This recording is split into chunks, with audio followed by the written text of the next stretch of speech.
Si hay una definición de lo que es ser un corresponsal y escritor, probablemente esta definición tiene nombre y apellidos, es Enric González.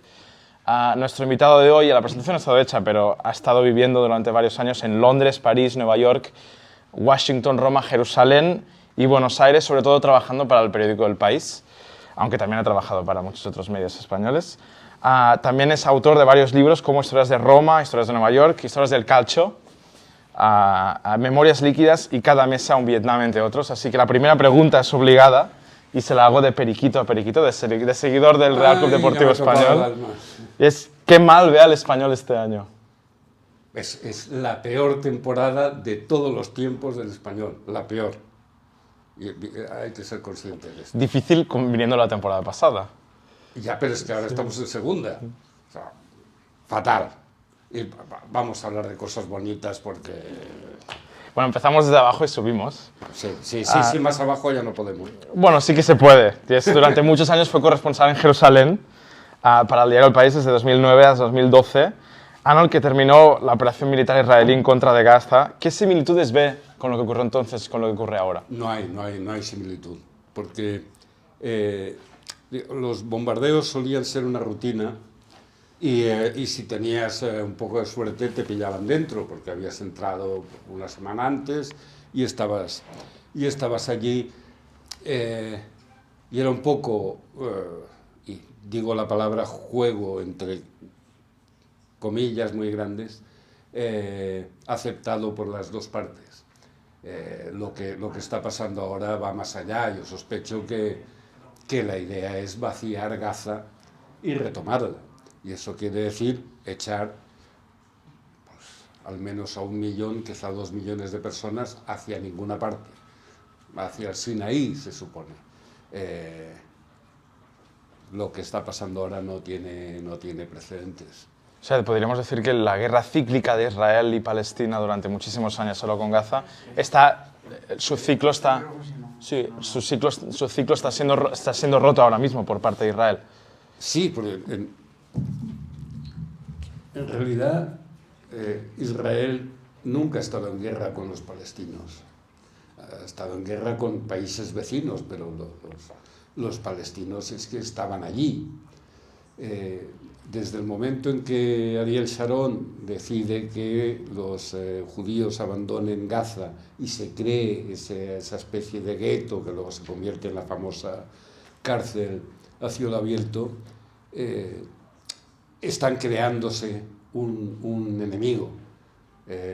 Por primera vez hay un territorio en el que solo viven palestinos y que bueno, pues, tiene sus patrocinadores en algunos emiratos petroleros y sobre todo Irán. Entonces, esta creo que es la primera guerra contra los palestinos, representados por una organización infame que es Hamas, pero es lo que es. Por lo tanto, el optimismo aquí no tiene mucho sentido ahora mismo. En que se pueda resolver el conflicto. No, además todas las señales son de que el conflicto va a durar. Las señales que emite Israel, el conflicto va a durar, y si dura, quiere decir que la matanza va a ser de niveles, no diré cósmicos, pero absolutamente inaceptables. No sé hasta dónde va a llegar, pero claramente el objetivo es que se vayan. ¿A dónde? Da igual, que se vayan. Pero también esto puede ser que también vaya un poco en conjunción con lo que vimos entre Azerbaiyán y Armenia en el Karabaj, en el que Azerbaiyán pudo imponer una victoria militar en contra del enemigo. Puede ser que Israel esté resolver el conflicto, probablemente resolver la palabra sea errónea, pero esté yendo hacia un camino parecido al que hizo Azerbaiyán con el Karabaj. Mira, perdón, disculpa. Ahora creo que sí, vale. Puede parecerse. El problema es que Israel es un país especial, con patrocinadores especiales.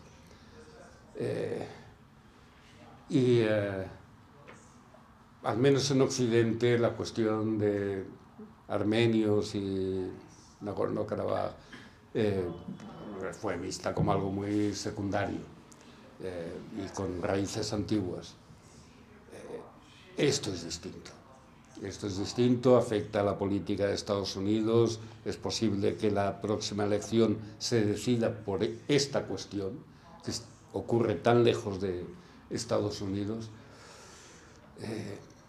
Israel es un invento reciente, de características muy especiales, y cualquier conclusión de la actual crisis va a ser mala, pero hay opciones de que sea realmente calamitosa. También esto que comentabas sobre el efecto que tiene en Occidente, en Estados Unidos. Parece como que se ha establecido probablemente tenga muchos matices, pero un hooliganismo ideológico en torno a este conflicto, en el sentido que la derecha, por lo general, apoya a Israel y la izquierda apoya a los palestinos. ¿Los hechos y la información han perdido todo el sentido en este momento?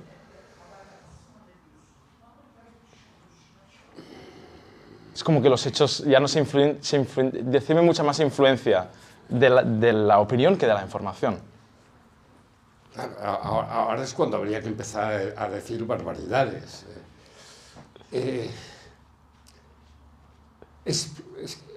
Un problema es que la información prácticamente no cuenta, porque lo que necesitamos es, o lo que queremos, y no deberíamos, es alimentar nuestros sentimientos y nuestros prejuicios.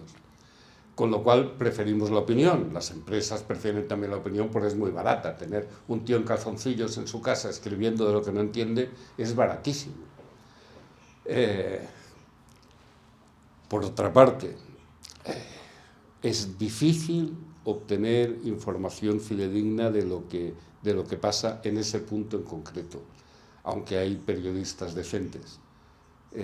Pero son periodistas decentes a los que Israel tiene en el punto de mira y están rodeados de las fuerzas de Hamas, es decir, que según lo que digan lo van a pasar muy mal, ellos y sus familias. Con lo cual podemos hacernos una idea aproximada, pero no nada exacta de lo que está pasando. No hay ningún periodista no palestino en Gaza.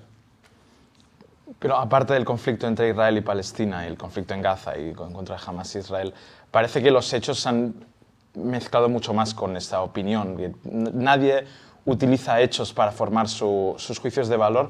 ¿Cuál crees que es la razón de que las sociedades estamos tendiendo hacia ese tipo de sociedades? Sí, puedo decirlo de una forma fina. La no fina también nos va. Bueno, pues digamos el onanismo.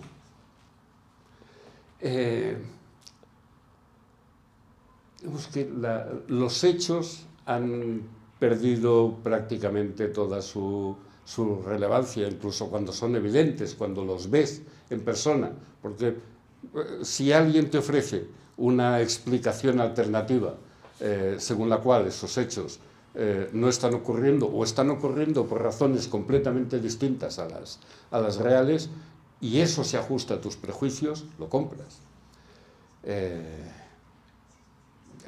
Digamos, bueno, el 11 de septiembre en Estados Unidos, o el 11 de marzo en España, cuando hubo unos atentados espantosos contra los ferrocarriles de cercanías de Madrid. Aceptas el hecho porque es innegable, pero luego la explicación, que es lo importante, lo que da significado a cualquier hecho, puede ser tan variable y depende tanto del prejuicio del receptor y de los intereses comerciales de quien emite determinadas teorías, que la realidad se ha convertido en algo, digamos, marginal. O sea, es algo que existe, pero no nos interesa demasiado. Esa fantástica reacción del gobierno del PP cuando ocurren los atentados a los ferrocarriles en Atocha, y luego la campaña que hace un diario determinado, El Mundo, ofreciendo una teoría pues, emparentada con la que ofrece el gobierno, diciendo no, esto no tiene nada que ver con el islamismo porque, en fin, entre otras había un cassette de la Orquesta Mondragón, una orquesta vasca. Todo esto es lo que hace que la prensa, lo que antes llamábamos periodismo, forme parte de la industria del entretenimiento. Se trata de excitar, interesar, lo que antes hacía la prensa sensacionalista, pero con mejores medios, más calidad y mucha peor voluntad.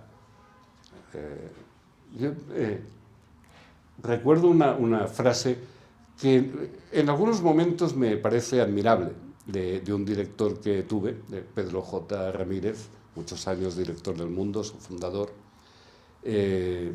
Estábamos comiendo y le pregunté, bueno, este verano ¿qué promoción vais a hacer? Porque era cuando la prensa todavía vendía en papel. Y dijo, no, este verano la promoción no saldrá gratis, porque este verano la promoción va a ser el genocidio lingüístico en Cataluña y va a durar hasta el 31 de agosto. Bueno, efectivamente, todo el verano, en cada portada del periódico se hablaba del genocidio lingüístico en Cataluña. El castellano había desaparecido y el 1 de septiembre se olvidó el genocidio lingüístico y se volvió pues, a otras cuestiones.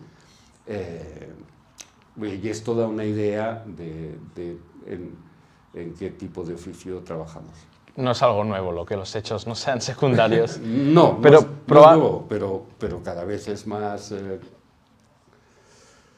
no diré rentable comercialmente, porque para la prensa ya no hay nada rentable, pero funciona. Y ahí es donde voy. Las redes sociales probablemente han tenido un impacto muy importante en eso.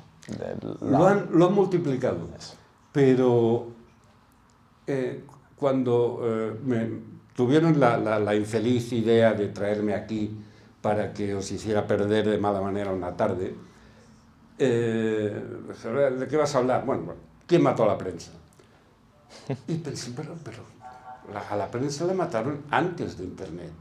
Y más o menos lo situé en el segundo mandato de Clinton. Es decir, a la prensa la mató Mónica Lewinsky. Hay varios acontecimientos que ocurren de una forma casi simultánea. El Partido Republicano descubre que parece que demostrada felación por parte de una becaria a el presidente de los Estados Unidos interesa mucho más a la gente que cualquier cuestión política. Al mismo tiempo, Roger Ailes, que es un periodista que básicamente trabaja como asesor de campaña electoral para los republicanos y que es una persona muy cercana a Nixon, crea Fox News, parte del imperio Fox, pero Fox News es un invento magistral, en el sentido en que pues, pueden ser magistrales las cosas diabólicas. Comprueba que comercialmente funciona el identificar al adversario político como enemigo mortal, alguien que está en contra de tu modo de vida y que intenta hacerte muy infeliz. Esto en sociedades, hablamos de la estadounidense, relativamente apacibles, salvo que se pegan muchos tiros entre ellos, pero es una sociedad estable. Qué bien funciona la política del enfrentamiento y la definición del adversario como el mal. A Fox le va muy bien. Y esa idea de Roger Ailes la van copiando otros medios y aún no ha aparecido Internet. Internet empieza a ser un factor relevante a principios del siglo XXI. Lo que hace Internet es multiplicar esto. No sé si lo habéis pensado, pero es agradabilísimo odiar a otros. Yo no estoy muy de acuerdo con esa tesis de Love Actually, de que el amor, en fin, es lo más importante. Es verdad que si vas a morir, da pereza llamar a un enemigo y decirle... Normalmente llamas a tu mujer, a tu madre, a tu marido, pero el odio es muy estimulante. Si te explican las cosas de forma en que el odio sea la reacción más razonable, la vida se hace mucho más interesante, porque además tienes a quien culpar de tus desgracias. Y esto probablemente se remite a otras épocas. Goebbels, el ministro de propaganda de Hitler, era muy bueno en esto, pero hay un libro, el otro día escribí un artículo sobre esto, titulado Se sentían libres, sobre lo que decían los alemanes en la inmediata posguerra. Para empezar, estaban convencidos de que no habían sido ellos quienes habían empezado la guerra, había sido Polonia quien había invadido Alemania, o había intentado invadir Alemania. Polonia era culpable de la guerra. Y lo curioso es que todos se sentían víctimas. Y cualquiera puede sentirse víctima. Es muy fácil. Tú eres víctima y la víctima es inocente. Por definición, no sé por qué asimilamos la víctima con la inocencia. No tiene nada que ver. Pero funcionamos así.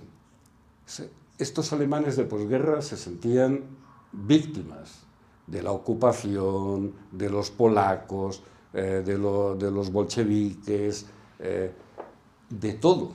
Y desde luego eran inocentes, ellos no habían hecho nada. Y en cuanto a los judíos, los que habían muerto, pues serían traidores. Pero, ¿de qué se les podía culpar a ellos? Que habían seguido haciendo su trabajo, habían ido a la guerra si se lo habían mandado.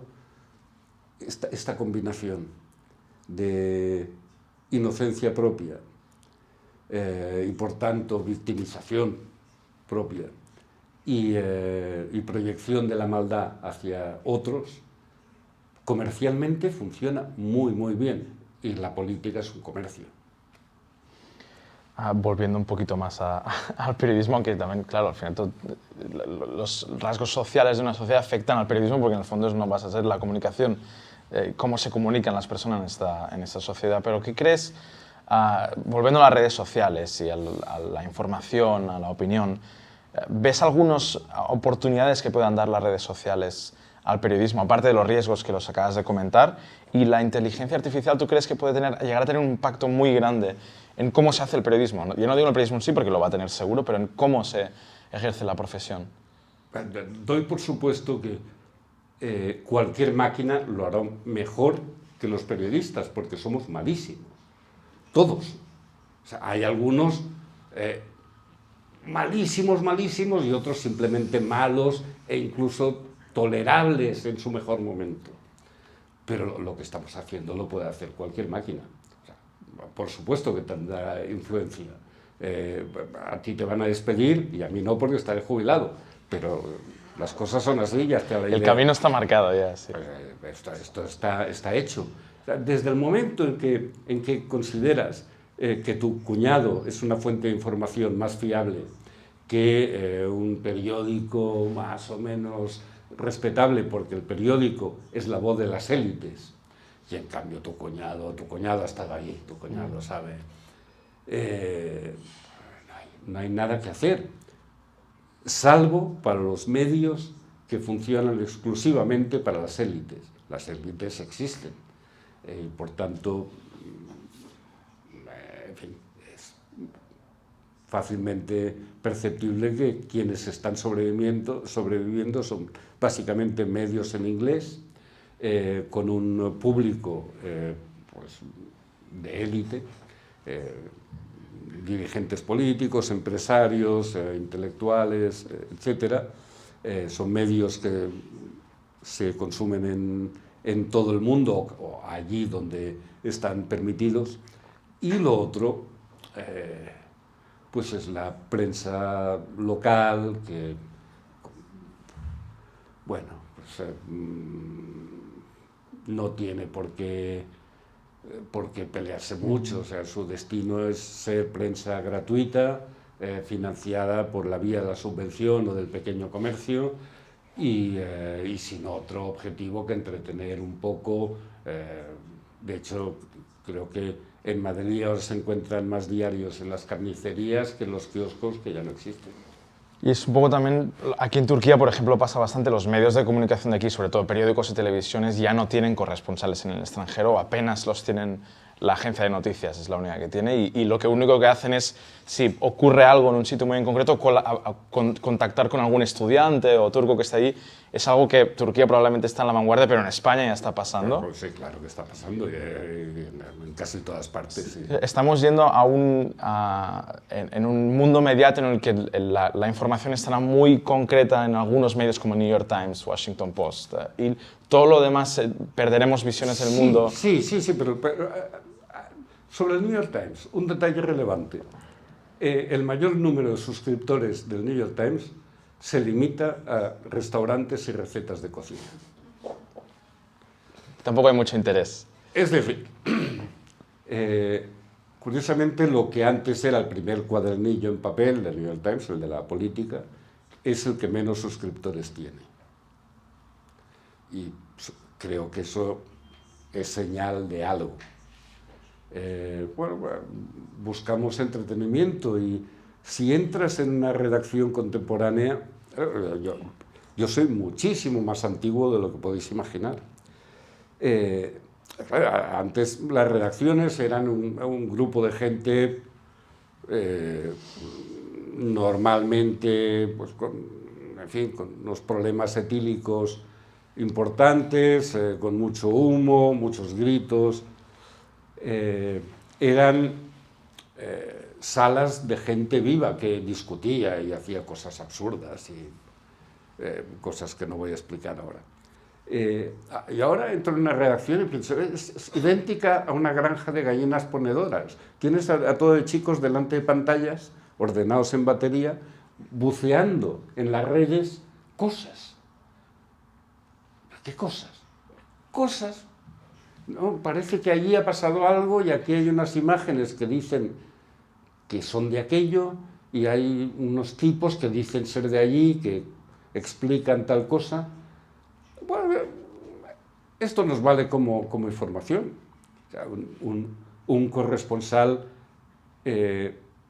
rara vez debería escribir de lo que ha ocurrido en el día, porque al final no puede contar mucho más de lo que cualquier agencia con una llamada a alguien más o menos gubernamental y una llamada a un vecino, pues te da una idea.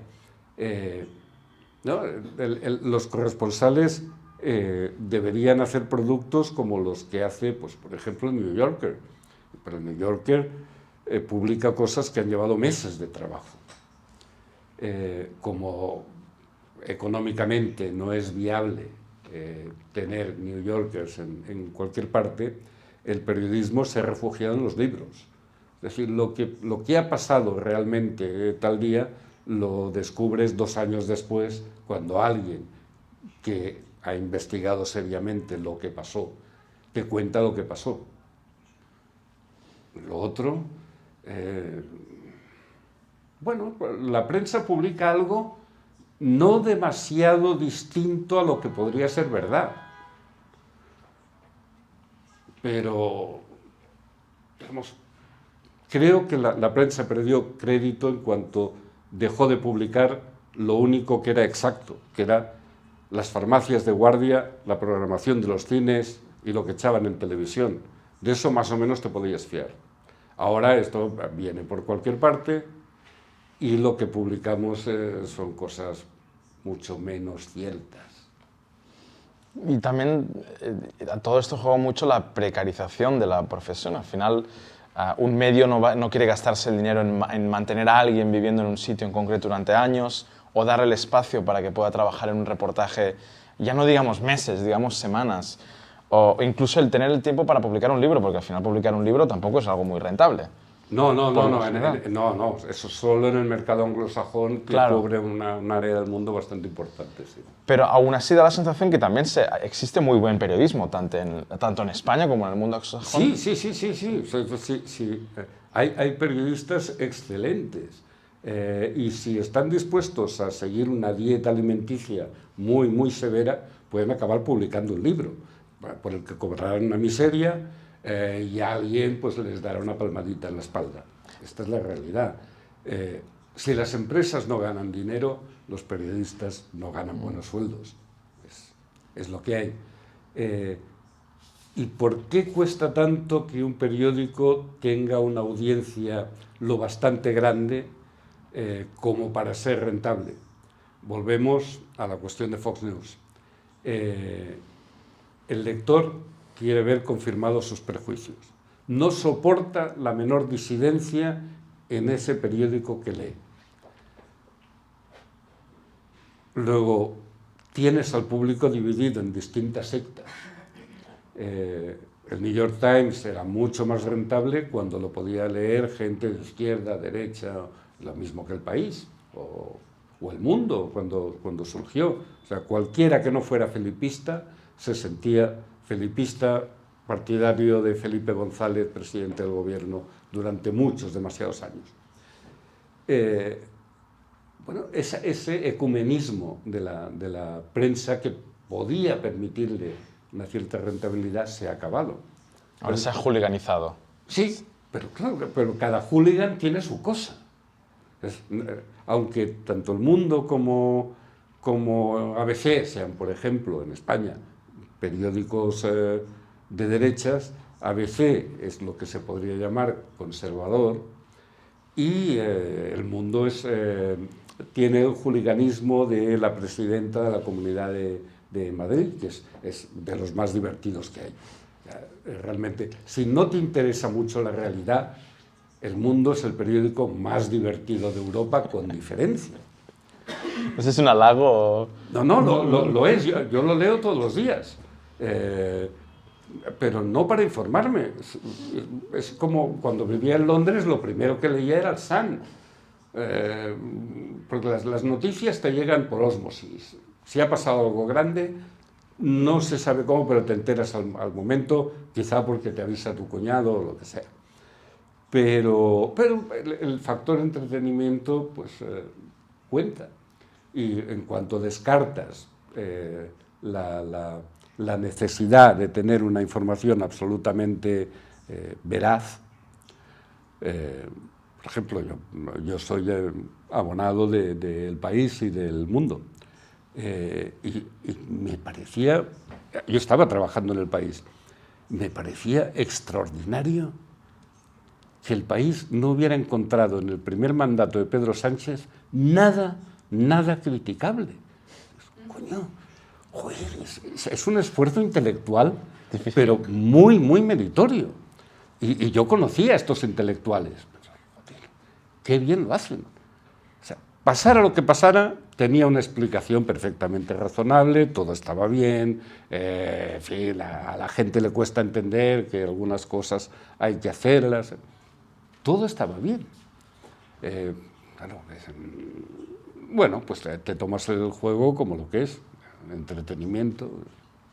Y hablando de entretenimiento y de hooliganismo y de partidismo, gran parte de su carrera también, aparte de la política internacional, también en España se ha basado en el fútbol y los deportes. Vale. Sí, ahora voy con la pregunta. ¿Se podría establecer un vínculo entre el estilo de fútbol de un país, de sus ligas, y de cómo es ese país y su gente y su política? ¿Cómo se podría? Todos sabemos que es exactamente así. O sea, si alguien no está de acuerdo, que lo diga y salga. Claro que es así. O sea, ¿Qué dice eso de Turquía, por ejemplo? Turquía es un país magnífico, con un fútbol muy interesante y ocasionalmente civilizado, así que no voy a...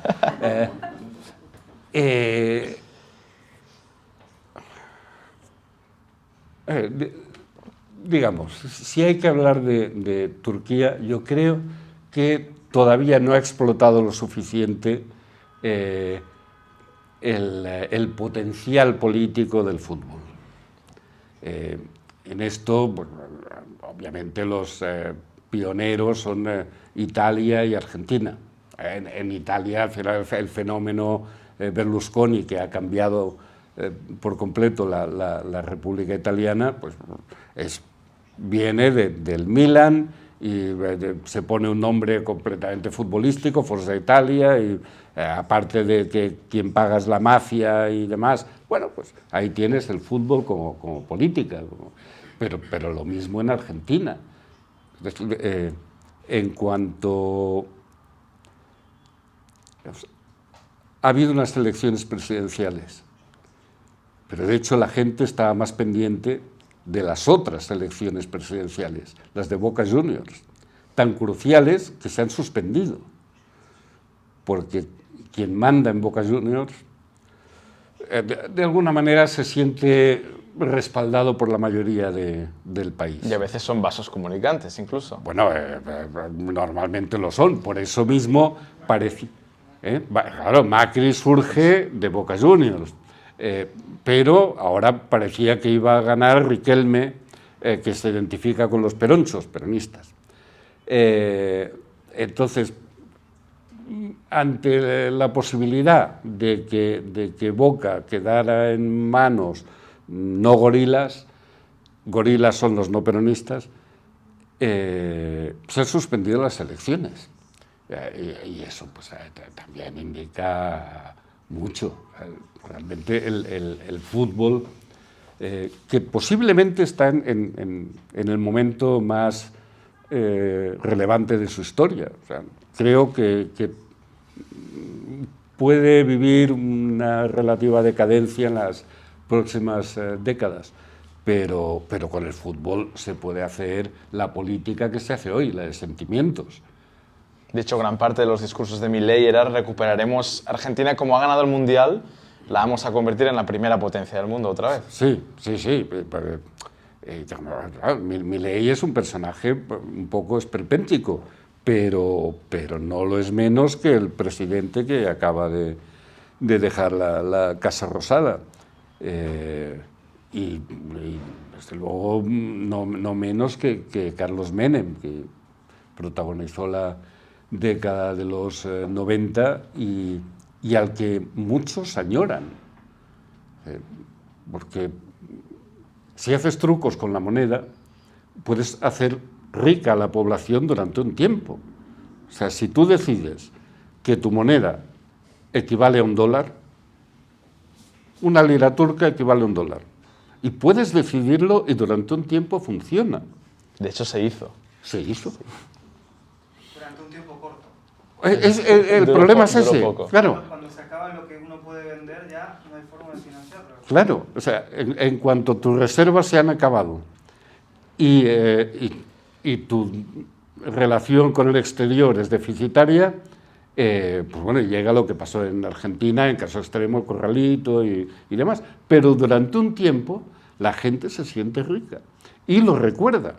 O sea, por razones de pura supervivencia, el humano recuerda las cosas buenas y tiende a olvidar las cosas malas.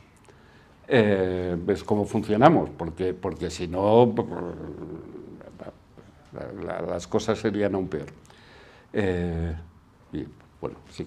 Bueno, tira. Durante toda tu carrera, podrías repasar otra vez los sitios donde has vivido y has trabajado, pero me gustaría algo más personal. ¿Cuál es lo que has cubierto durante tu carrera profesional como periodista que más te ha impactado? Porque claro, has vivido de todo, el 11S, el genocidio en Ruanda... ¿Qué más me ha impactado? Partidos de Boca Juniors, lo que sea. Yo soy muy anti-Boca.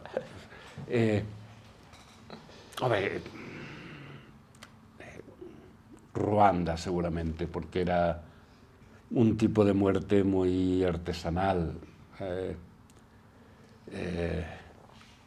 Un día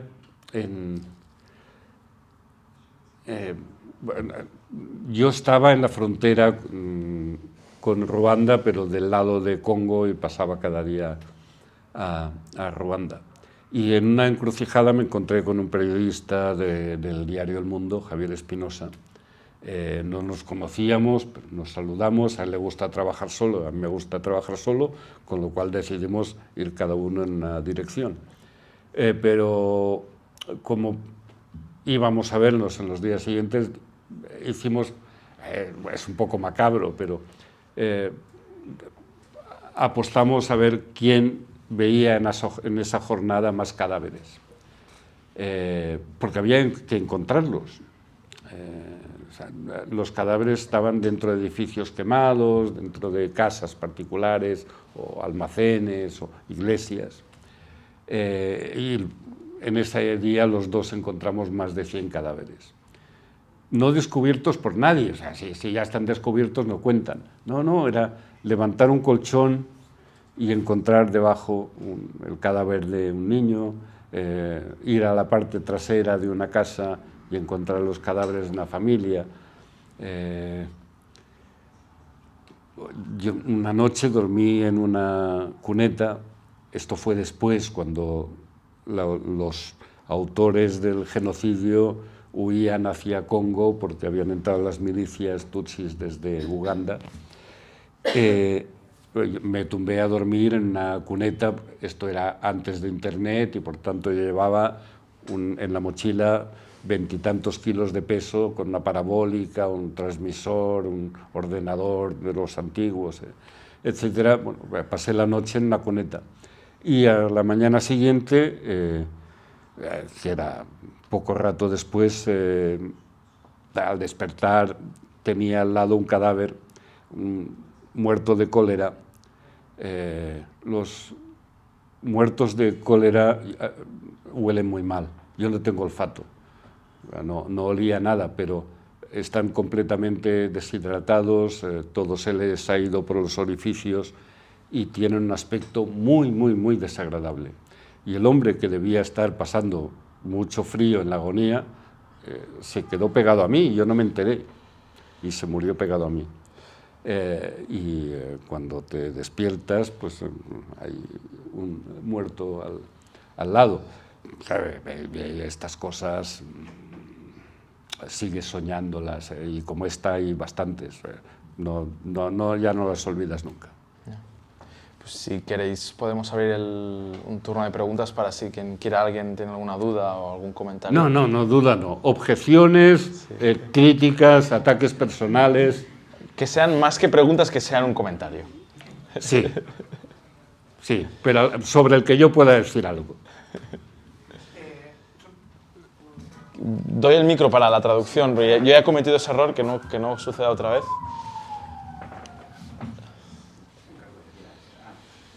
Vale, nada, un placer escucharte y nada, mucha admiración, pero he visto un panorama muy oscuro, muy negro. En nuestra profesión, yo también soy periodista, que puede ser una radiografía... Pues yo pensaba que me había contenido. Sí. Hemos estado ahí, moderados, bueno, algo sobrevivirá. Ya sabes que ahora tratamos de enfocarnos en el periodismo de soluciones y frente a la realidad más oscura, buscar alternativas. Yo lo que te quería preguntar es, obviamente con toda esa mirada y esa trayectoria, y asumiendo que realmente la situación es muy mala para nuestras sociedades, con este giro creo que ya es global hacia la derecha, ignorando cosas que creo que ya no tenemos tiempo de ignorar, que nos van a llevar puestos y por delante. Pero hablando específicamente de nuestra profesión,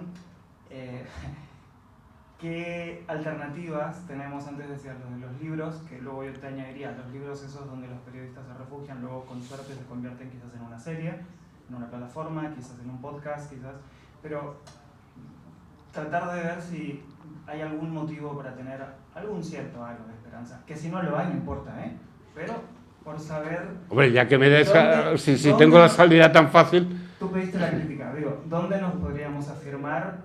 Porque básicamente tenemos que seguir haciendo periodismo todos los días y creo que muchos de nosotros lo hacemos por decisión, ¿no? Por compromiso. Mira, yo creo que nuestro problema esencial es que poco a poco, pero de una forma inexorable, nos vamos acercando más, y si hablamos de buen periodismo, al oficio del detective privado.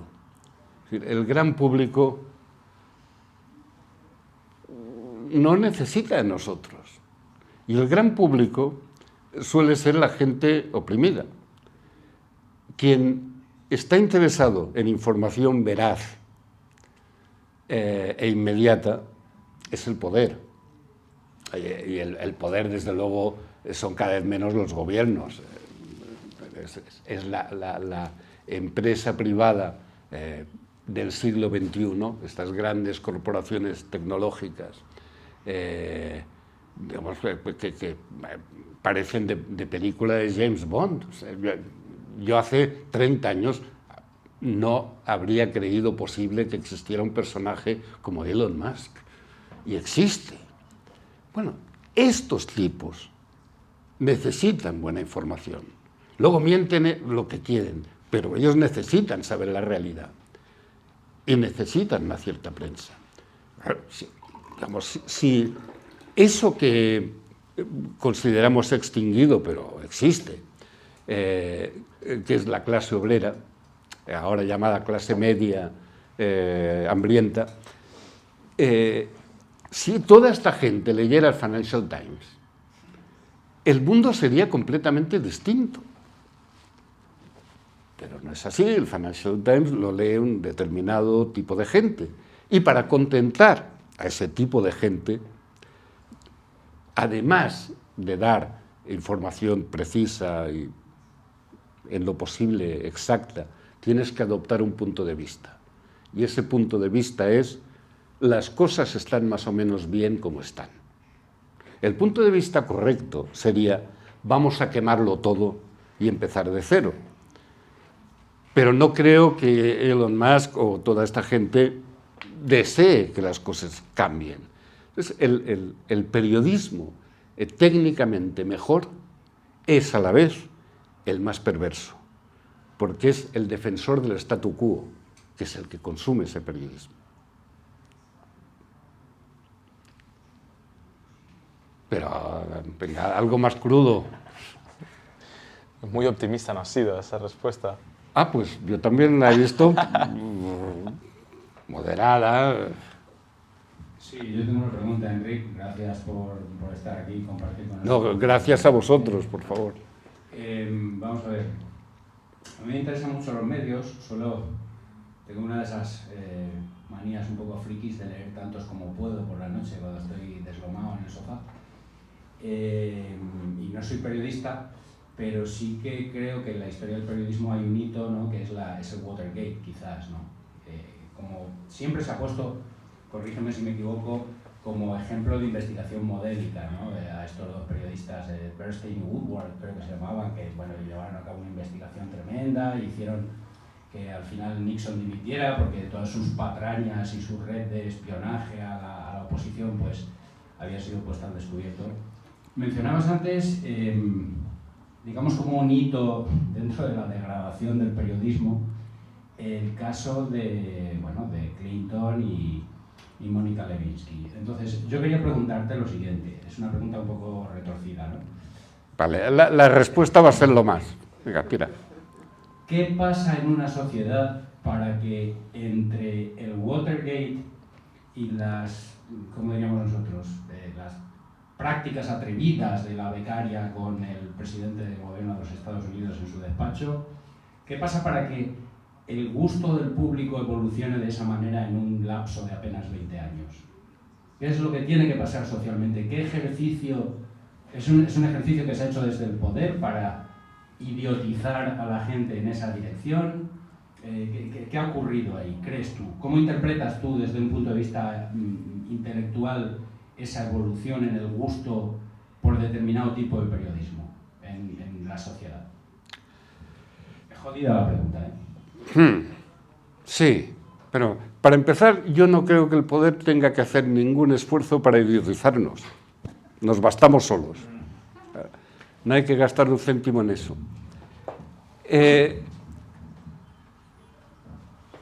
Por razones muy diversas, hemos idealizado el Watergate, que es una filtración como cualquier otra. Hay un tipo que te pasa unos papeles. En este caso no eran papeles, sino un señor en un garaje contándoles lo que estaba pasando. ¿Qué hacen Woodward y Bernstein? Comprobar lo que les dice la garganta profunda. Esto es periodismo, no es investigación. Es comprobación de datos que te han dado y te dan en sesiones sucesivas, etc. ¿Qué ha cambiado en la sociedad? Lo que ha cambiado es todo. Para empezar, ha cambiado la izquierda. La izquierda ha renunciado a ser izquierda. La izquierda se suponía que estaba basada en valores colectivos. Cuanto más aglutinadores, mejor, porque si los oprimidos no se juntan, no tienen ninguna fuerza. De alguna manera, y aquí podríamos hablar mucho rato, la izquierda ha adoptado los mecanismos intelectuales del neoliberalismo. Es decir, la izquierda defiende derechos identitarios, sean de género, sean de lo que sea, pero cada vez más subdivide a su gente en pequeños grupos que acaban siendo casi individuales. La izquierda, en lugar de aglutinar, disgrega. La derecha, que siempre es mucho más inteligente que la izquierda, o sea, la izquierda parte de la estupidez de considerarse moralmente superior. Eso es una estupidez. La derecha no tiene ese prejuicio. La derecha tiene intereses y legítimamente los defiende y generalmente los consigue. Lo que vemos es un fracaso de la izquierda. La derecha es más o menos como ha sido siempre. Es decir que no a cualquier cambio en el statu quo. La derecha, en su momento, dice no al divorcio, por supuesto no al aborto, y ese es un tema muy sobre el que se podría discutir. La derecha preferiría que las cosas siguieran como están, porque en general quien es de derechas se siente conforme con su situación, no quiere cambiar. Yo ahora tengo muchas dudas sobre qué quiere cambiar la izquierda, porque ha renunciado a cambiar el modelo económico. O sea, puedes decir, no, subir el salario mínimo es política de izquierdas. Sí, pulpo es animal de compañía, si quieres forzar un poco las cosas, pero realmente la política de izquierdas debería centrarse, como antes, en los medios de producción. Son medios distintos y la producción es completamente distinta. Pero el mecanismo es el mismo.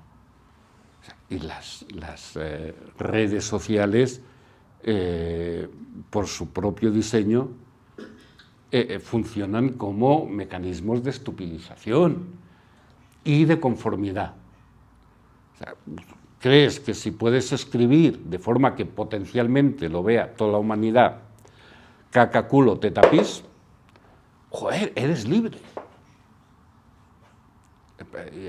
Y es un engaño que está funcionando muy bien. El truco para que no exista en la práctica libertad de expresión es que todo el mundo hable al mismo tiempo. Y ya no importa lo que dices. Creo que he contestado algo completamente distinto a lo que preguntabas. Pero, muy bien igualmente. Pero a mi edad se nos va la olla con mucha facilidad, así que perdóname. No, es precisamente al hilo de lo que decías de las redes sociales, me viene a la memoria una cita que he leído en alguna parte de que bueno, alimentan o son la arena en la que se pelea el nuevo darwinismo, ¿no? Que solo el más imbécil sobrevive. Entonces, sí, bueno, dura más tiempo. O sea, realmente discutir con un idiota es perder seguro, porque tienes que bajar a su nivel y efectivamente ahí es un especialista, es un maestro. La cuestión es que podríamos elegir hablar de cuestiones más o menos relevantes y bueno, esforzarnos en aprender y comprender el mundo. Que, la vida no tiene otro sentido. Cuando nos morimos, ya está. Bueno, pues el tiempo que tienes aquí intenta entender por qué está pasando todo lo que pasa. Pero es mucho más cómodo hablar de cosas estúpidas, soltar tus manías, comprobar que hay en el otro lado del mundo un imbécil tan imbécil como tú, que piensa exactamente como tú, y como solo vas a hablar con él en adelante, te vas a convencer de que todo el universo piensa igual que tú y que ese idiota con el que hablas cada día. Es el mismo mecanismo por el cual, pues, si lees un diario determinado, acabas convencido de que esa es la realidad. ¿Sí? Porque refuerza tus prejuicios. Tú eliges ese periódico. Entonces las cosas son así. Y no soportas o soportas muy mal que te lleven la contraria. Y esto lo han comprobado, al menos en España, todos los periódicos. En cuanto hay, no un periodista, porque los periodistas ya no tenemos importancia, pero un opinador que opina algo que se sale del marco, llamémosle ideológico por darle importancia, del pool de lectores, los lectores se cabrean mucho. ¿Pero cómo publicáis esto? O sea, envían mensajes al director y en las redes sociales se quejan. ¿Por qué? Hay aquí un tipo diciendo que esta señora o este señor que son fantásticos, son nuestro presidente o presidenta o tal, o este jefe de la oposición. ¿Pero cómo podéis decir esto? Lo que antes era un periódico o un medio de comunicación, que era una maquinita para que las ideas rebotaran, ahora ya es el juego más estúpido, es todo para adelante indefinidamente. Nunca te sorprenderemos. Y ya ningún medio de comunicación sorprende nunca a nadie.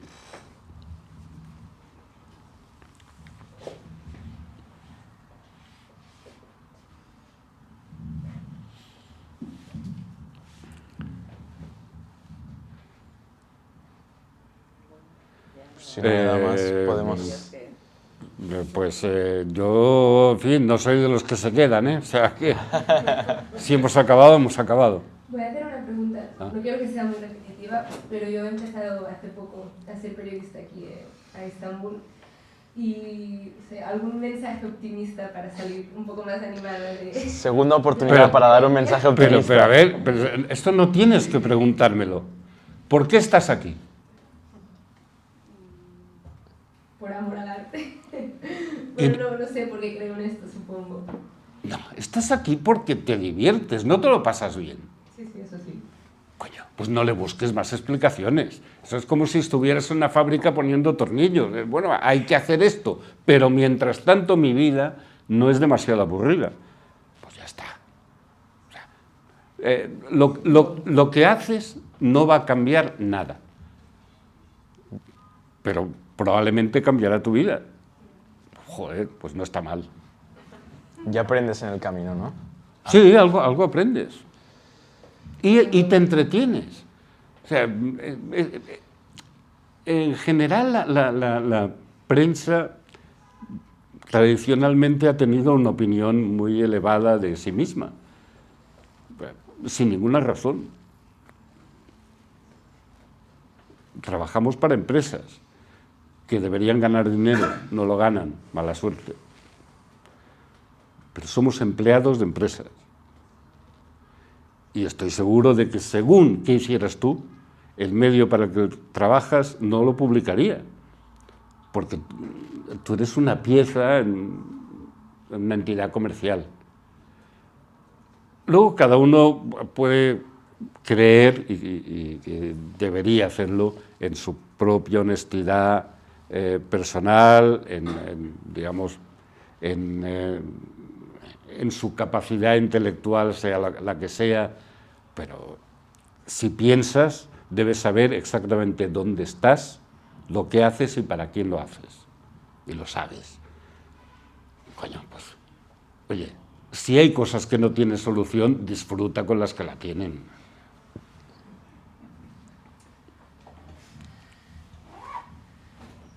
Bueno, ahora sí, ¿no? Nos vamos todos al bar. Sí. ¿Vale? Si quieres, si no... ¿Quieres cerrar tú la...? ¿No? Bueno, no sé si debo hacerlo, pero bueno. Pues nada, muchas gracias, Enric. Gracias Gracias a sobre todo por el vosotros. mensaje optimista final. Bueno, Me ha pero ido es bien. que... Sí, al final A sí. ver, hay- ¿Tuviste un momento de Newsroom, de esa serie, ese momento mítico en la universidad, cuando le preguntan ¿por qué cree que Estados Unidos es el mejor país del mundo? Y el tipo la destroza, le dice ¿cómo llegaste a esa conclusión? Y le empieza a tirar estadísticas y datos. Le dice, somos país número 80 en esto, en felicidad número 500, pero luego al final se viene arriba. Tu respuesta ha sido maravillosa. No, mira, Un poco más probablemente la frase que mejor ayuda a vivir la escribió un argentino, un rockero ínclito llamado Maurice, que escribió la vida está bien aunque el mundo esté mal. Yo creo que ajustarse a eso, aceptar que la vida está muy bien aunque el mundo sea una mierda, con eso vale. Ya está.